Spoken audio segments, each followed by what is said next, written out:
a transnational position, I would be very concerned.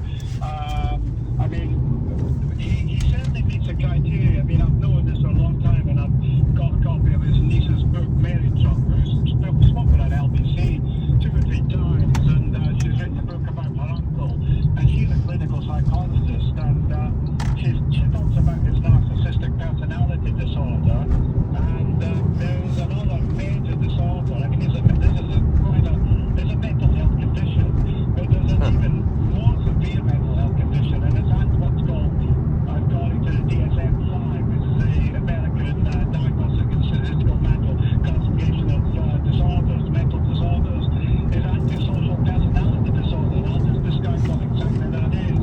It's a chronic mental health condition characterized by pervasive pattern of violating the rights of others from the beginning of childhood or early adolescence as a conduct disorder.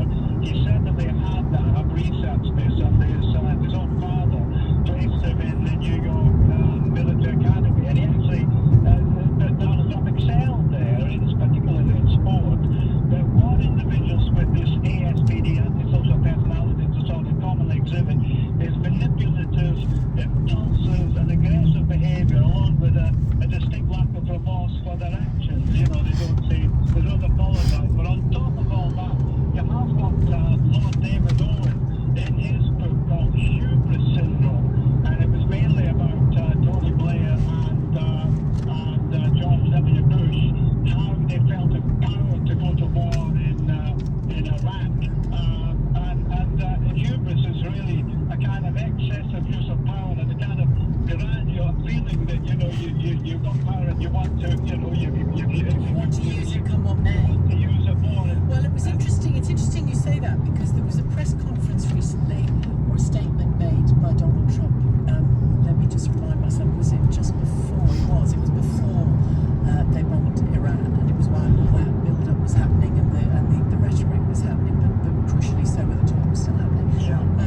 And he started to talk. I wonder whether you remember it. He started to talk almost, you know, like a child when they say, and then we'll get an ice cream, and it'll have my favourite sauce on top and a flake or whatever. You know when kids talk about their favourite sweets or something.